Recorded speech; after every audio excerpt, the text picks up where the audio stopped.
Did you know that during the Second World War, over 16 million Americans put on a uniform? Most of them were young men who had never been far from home. Suddenly, they were sent everywhere. To the green fields of England, to the hot deserts of North Africa, to tiny unnamed islands in the Pacific. They were a flood of humanity, the largest single movement of people from one continent to others in such a short time. This wasn't just an army moving to a battlefield. It was a culture crashing into dozens of other cultures. It was a million small-town boys from Iowa and Texas meeting people who had only ever seen Americans in movies. What happens when a soldier from New York City shares a meal with a family in a tiny Sicilian village? What does a farm boy from Kansas talk about with a shopkeeper in Manila? These weren't generals or politicians making treaties. These were ordinary people thrown together by extraordinary events, and they took pictures. Millions of them. Little snapshots of a moment. A GI holding a French baby. A soldier sharing a cigarette with an old man in Italy. A group of them laughing with kids in New Guinea. These photos seem simple. They show smiles, they show connection. But what story do they really tell? Are they proof that war brings people together, or are they hiding a more complicated truth? Was this a global cultural exchange program run at the point of a gun? Let's look at the people behind the pictures. Number 7, were they liberators or just a new kind of occupier? Picture this photo. It's taken in a town in southern Germany, maybe in the late spring of 1945. The fighting is over. The buildings are rubble, but the sun is out. A young GI, his helmet pushed back on his head, is leaning against a jeep. He's talking to a German woman. She is holding a small child. They aren't smiling, not exactly, but they aren't hostile either. They look tired. They are just two people in the middle of a broken world trying to figure out what comes next.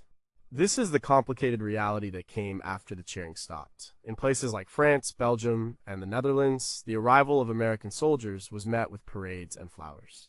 They were liberators. The feeling was pure joy. But that feeling didn't last forever. A few weeks of celebration gave way to the hard, grinding reality of life after war. The GIs were still there, and their role changed. They were no longer just fighters. They were now a police force, an administration, a source of food, and a source of tension.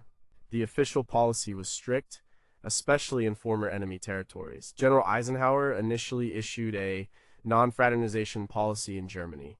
American soldiers were forbidden from speaking to German civilians, except on official business. They couldn't shake hands, visit homes, or play with children. The idea was to maintain a clear line between victor and vanquished, but it was an impossible rule to enforce. Soldiers are young men, not robots. They saw hungry kids and they had chocolate bars in their pockets.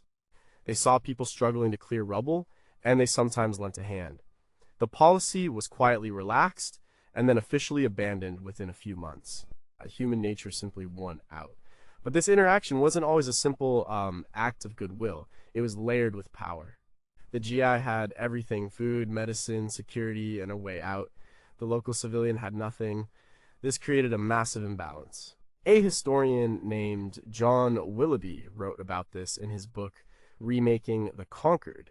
He describes how the presence of well-fed American troops in a starving country created complex feelings of gratitude, resentment, and dependence. The GI giving a candy bar to a child wasn't just being kind. He was also demonstrating the immense wealth and power of his country. It was an act of soft power, whether he intended it to be or not. In Italy, the situation was even more complex. The Italians had been on the other side, but then their government switched allegiances. So, were they friends or enemies? For the average GI slogging his way up the Italian peninsula, it was confusing. For the Italians, it was devastating. Their country was destroyed, their economy was in ruins, and now they had a foreign army on their soil. The writer John Hersey captured this mood in his novel A Bell for a Dano. It tells the story of an American major trying to do good in a Sicilian town, but constantly running up against cultural misunderstandings and the brutal realities of occupation. He wants to replace the town's bell, which was melted down for bullets, but his superiors just see it as a waste of time. The story shows the gap between the American desire to fix things quickly and the deep, old wounds of the places they now controlled. The numbers tell a story too. By the end of 1945, there were millions of American troops occupying Germany and Japan, and many more stationed across Europe and the Pacific. They ran the courts, the food distribution, and the utilities. They were, for all intents and purposes, the government. This was liberation, yes, but it was also an occupation. The photo of the GI and the German woman isn't a picture of two equals. It's a picture of a new world order being born, right there on a pile of rubble. The soldier represents the future, and the woman and child represent a past that has to be rebuilt under the watchful eye of its conquerors.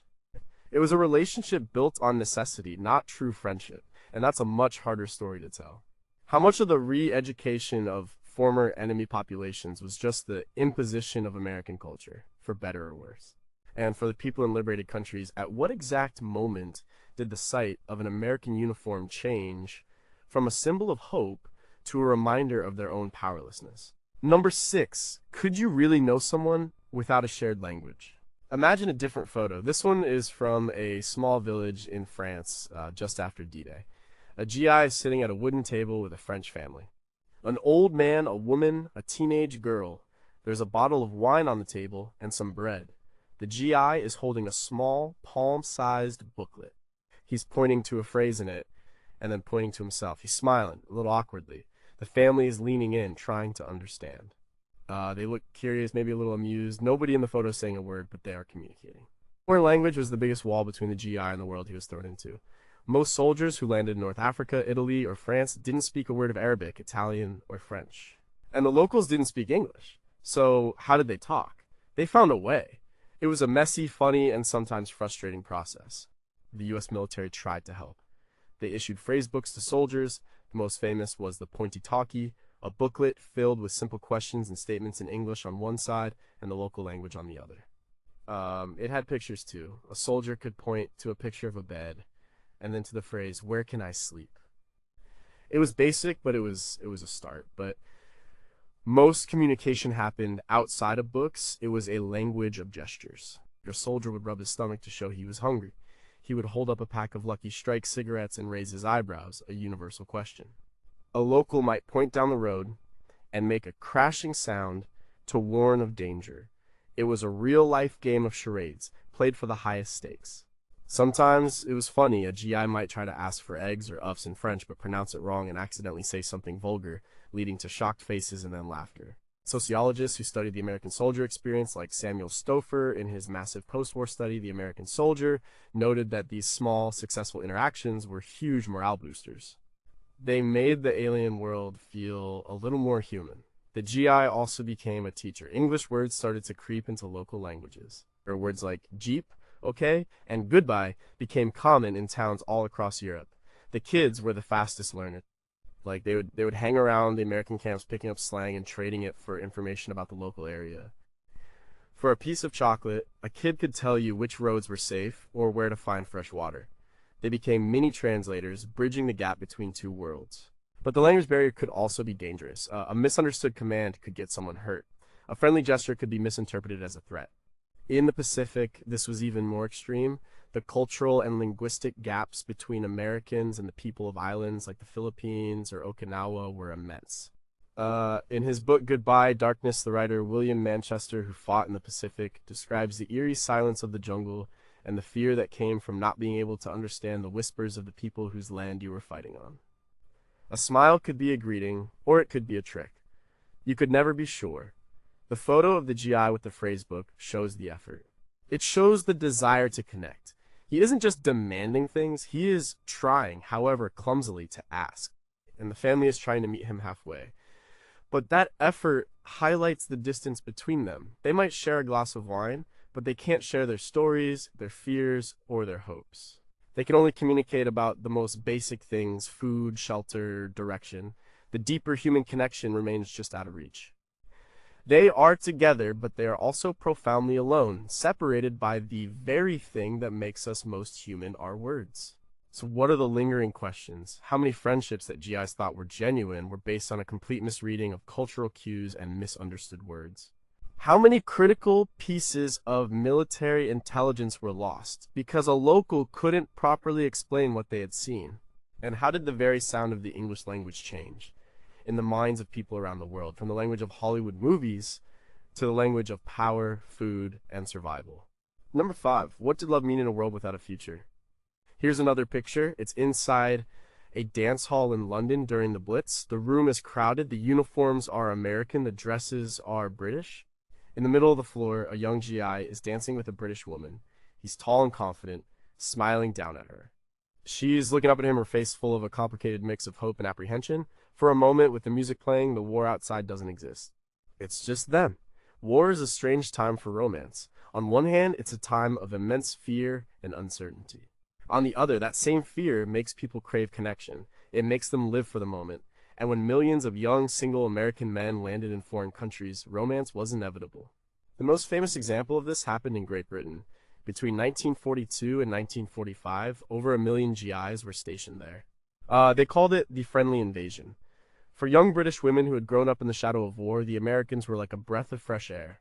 They were confident, they had money, and they had access to things that were heavily rationed, like nylon stockings and chocolate. They were exotic. Dances were organized by the USO and other groups. Pubs became meeting spots. A whole social scene developed around the American presence. And relationships blossomed. Some were just fleeting encounters, a way to forget the war for a night. But many were serious. Tens of thousands of British women fell in love with American soldiers and got married. They became known as war brides. After the war, the U.S. government passed the War Brides Act of 1945, which allowed the foreign-born spouses of American service members to immigrate to the United States. Between 1945 and 1952, it's estimated that over 300,000 war brides and their children came to America. The largest group, nearly 70,000, came from Great Britain. But this wasn't just a British phenomenon. It happened everywhere the GIs went. In Australia, the arrival of American troops in 1942, who were there to help defend the country, set off a similar social wave. Around 15,000 Australian women married American servicemen. In France, Italy, and Belgium, the story was the same. The relationships were often more complicated, shadowed by the recent fighting and the desperation of the local population. But love, or something like it, still found a way. The historian Juliet Gardner wrote a book called Overpaid, Oversexed, and Overhere, a title taken from a popular British grumble about the Yanks. Her work details the culture clash, the excitement, and the heartbreak of these wartime romances. She shows that it wasn't a simple fairy tale. Many American soldiers already had wives or girlfriends back home. Many promises were made and then broken when the troops shipped out. And there's a darker side to this story. In places like France and Italy, where many women were starving, a relationship with a GI could be a means of survival. It could mean food for your family. It could mean protection. This doesn't mean there was no genuine affection, but it does mean the relationships were not on equal footing. Furthermore, the story was very different for soldiers of color. While many African American GIs also formed relationships with European women and were often surprised by the lack of racial prejudice they encountered compared to home, their relationships were viewed with much more suspicion by the American military authorities. The photo of the dancing couple captures the romantic ideal: the music, the uniform, the stolen moment of happiness. But it can't show the reality that would follow. It doesn't show the tearful goodbyes at the train station. It doesn't show the young British woman arriving in rural Texas completely unprepared for the culture shock. It doesn't show the marriages that buckled under the strain of post-war life.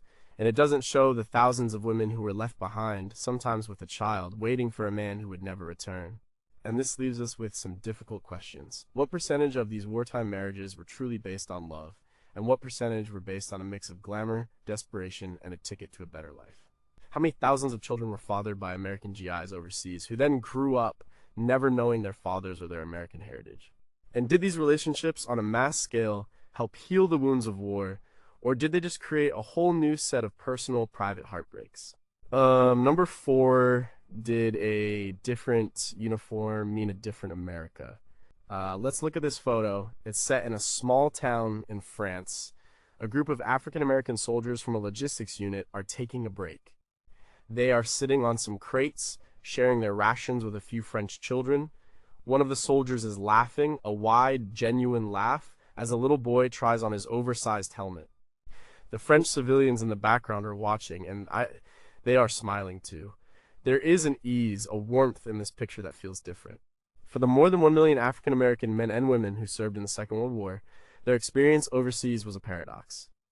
They were fighting for a country that treated them as second-class citizens. The U.S. military was segregated. Black soldiers served in separate units, usually commanded by white officers. They were often relegated to support roles like driving trucks or loading supplies rather than combat. This policy, a reflection of the systemic racism back home, traveled with them across the ocean. But when they arrived in places like Great Britain or France, they often found something shocking, a level of acceptance they had never known. In many European towns, the local people had never met a black person before. They were curious, but not hostile. They saw the soldiers as Americans, as liberators. They didn't have the same ingrained prejudice. The author and historian Matthew Delmont, in his book Half American, explores this in detail. He describes how black GIs could go into any pub in a British town and be served without issue, something that was impossible in the American South. They were invited into family homes for dinner.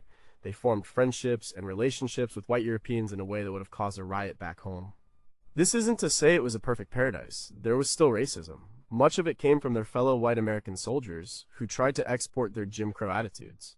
There were brawls and even riots in some places, like the infamous Battle of Bamber Bridge in England in 1943, where white military police clashed with black soldiers who were standing up for their right to be treated with respect. The military command often sided with the white soldiers, imposing curfews on black troops or declaring certain pubs off limits to them, essentially enforcing segregation on foreign soil. But the positive interactions with locals left a deep and lasting mark. For many black GIs, it was the first time in their lives they had been judged by their character and not their skin color. They saw that a different kind of world was possible. This experience was a powerful catalyst. The soldiers were fighting a war against a foreign tyranny while still living under a domestic one. This contradiction was at the heart of the WWII campaign, a movement pushed by black newspapers back home. It stood for victory abroad and victory at home. The goal was to win the war and also to win the fight for civil rights in America. The photo of the black soldier with the French children is powerful because it shows a moment of simple, unburdened humanity. In that moment, he is not a segregated soldier. He is just a man, a liberator, sharing a moment of kindness. He is representing an ideal of America, generous, strong, and friendliness that America itself had not yet lived up to. When these soldiers returned home, they carried this memory with them. They had seen a world where segregation was not the iron law of nature, and they came back with a renewed determination to fight for their full citizenship. The road would be long and hard, but the seeds of the modern civil rights movement were watered in the towns and villages of wartime Europe. So what do we still need to understand? How many stories of solidarity and friendship between black GIs and European locals have been lost because they didn't fit the official, segregated narrative of the U.S. military? To what degree did the U.S. military command actively work to suppress news of these positive interactions for fear of upsetting the racial status quo back home? And most importantly, can we ever truly measure the impact of that brief taste of freedom on the generation of black Americans who would go on to lead the fight for equality? Number 3 was a candy bar, an act of kindness, or an act of power. Consider this image. A bombed-out street in Naples, Italy.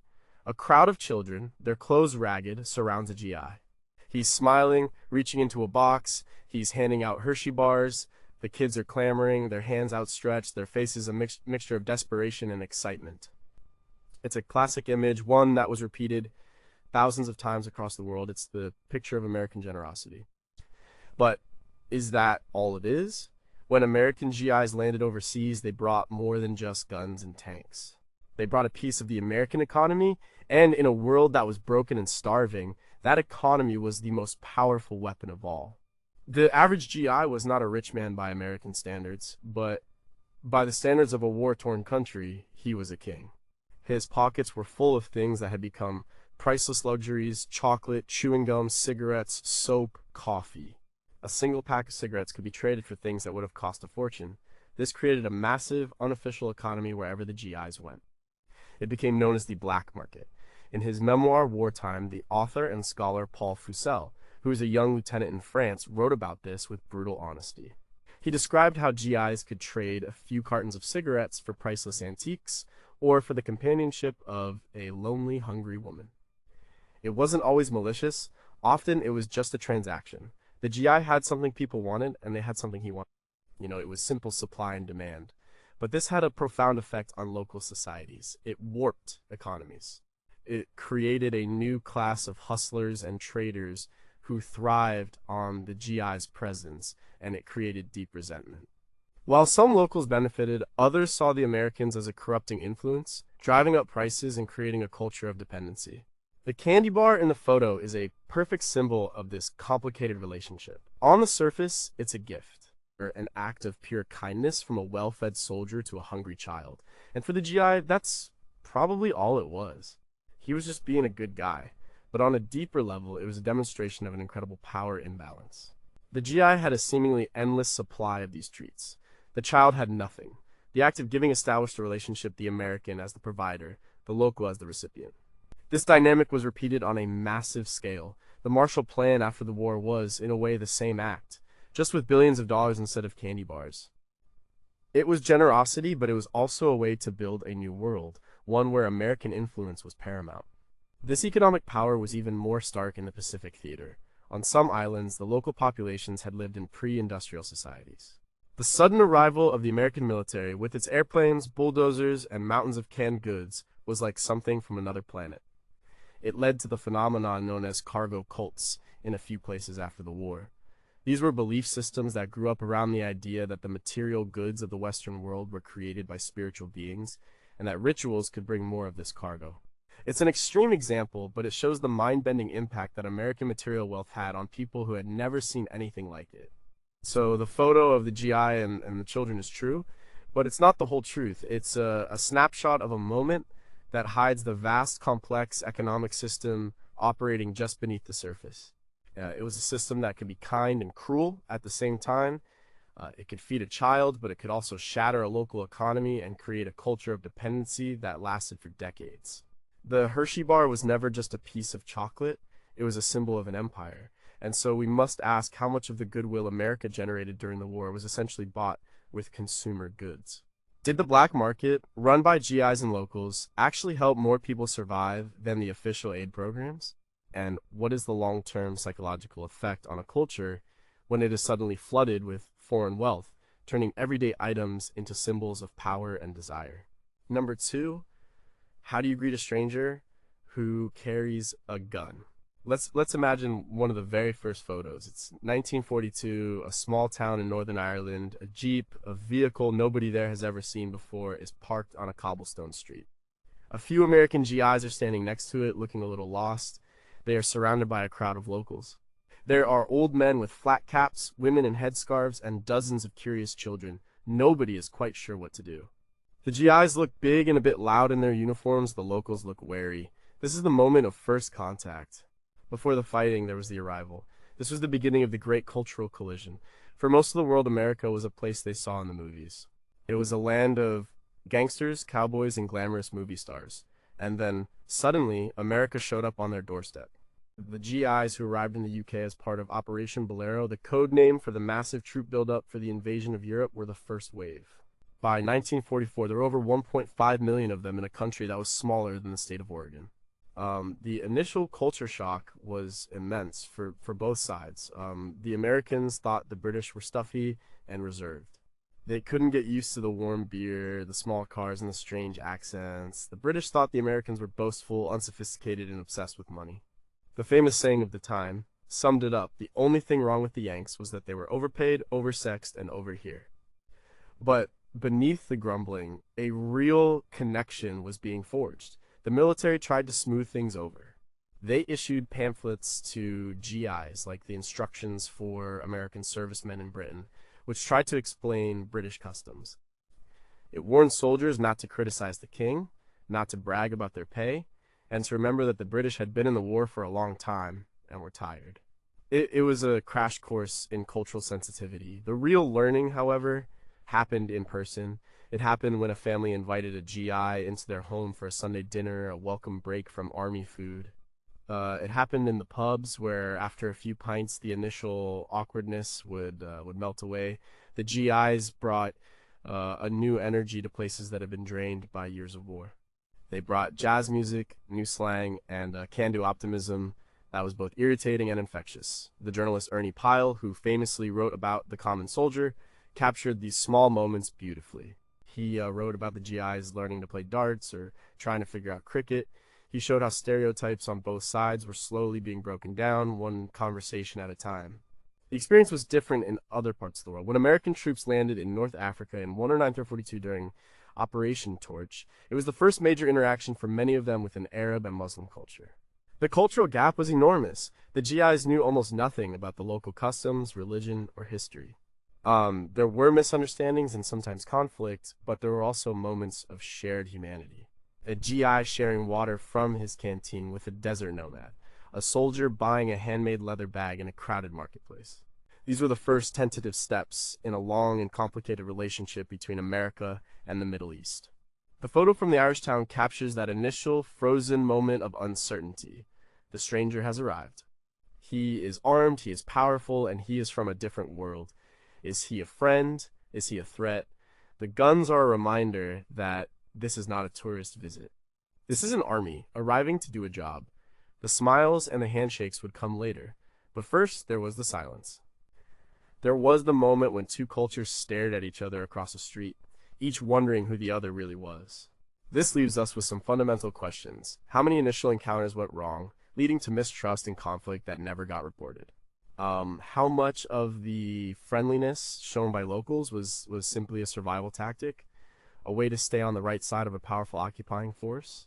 And did the GIs, in their effort to be good ambassadors, end up creating a simplified Hollywood version of America that the world mistook for the real thing? Number one, did a photograph ever tell the whole truth? Let's end with the idea of the photo itself. Picture a GI in the Philippines. He's surrounded by a group of smiling villagers. He's holding his camera, a small Kodak Brownie, and he's getting someone to take a picture of him with his new friends. Everyone is posing. They're creating a memory. They're deciding what this moment should look like for a person back in Ohio who will see it weeks later. The photo will show friendship, gratitude, liberation. It will be a perfect souvenir. Every photo we've talked about is a sliver of reality. It's a fraction of a second, captured and frozen, and that's its power and its problem. The war was the most photographed event in human history up to that point. There were the official photographers from the Army Signal Corps, whose job was to document the war for military records and for the public back home. Their photos were often used as propaganda. They were meant to show the war effort in a positive light, to boost morale and sell war bonds. A picture of a GI giving a candy bar to a smiling child was perfect for this. It said, "We are the good guys." But then there were the personal photos, millions of them. For the first time, cameras were relatively cheap and portable. Many GIs brought their own cameras or bought them overseas. They took pictures of their friends, of the places they saw, and of the people they met. These photos are a different kind of record. They are more intimate, more personal, and sometimes more honest. They show the boredom, the exhaustion, and the moments of goofy fun that happen even in the middle of a war. They are a worm's eye view of history, as the historian John Keegan called it. But even these personal snapshots don't tell the whole story. People tend to take pictures of happy moments. They take pictures of the good times, the smiles, the friendships. They are less likely to take a picture of an argument, a moment of fear, or a transaction on the black market. The photo album a soldier brought home was a curated version of his experience. It was the story he wanted to remember and the story he wanted to tell. The writer and critic Susan Sontag wrote a famous book called On Photography. In it, she argued that a photograph is not a transparent window onto reality. It's a construction. The photographer chooses what to frame and what to leave out. The very act of taking a picture changes the event. The moment a camera appears, people start to perform. The photo from the Philippines, with everyone posing, is a performance. It's a performance of friendship. It might be a genuine friendship, but the photo can't prove it. It only proves that for a fraction of a second, everyone agreed to look like they were friends.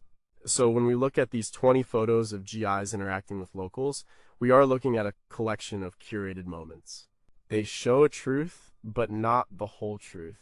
They show the handshakes, but not the misunderstandings. They show the shared meals, but not the economic desperation that might have led to the invitation. They show the romance, but not the heartbreak. They are the evidence of the connections that were made, but they are silent about the connections that were broken or that were never made at all. The war did connect cultures on a scale never seen before, but it was a connection born of violence, inequality, and necessity. It was messy, complicated, and full of contradictions. The photos smooth over the rough edges. They give us a cleaner, simpler story. And this leads to the final, most troubling questions. Are our entire collective memories of these world-changing cultural encounters built on a foundation of carefully selected, sentimental images? For every one photo of a smiling GI and a grateful local, how many unphotographed moments of exploitation, violence, and misunderstanding took place in the shadows? And in our desire to find heartwarming stories of human connection in the midst of war, have we chosen to believe the photographs and ignore the far more complicated and often darker reality they conceal?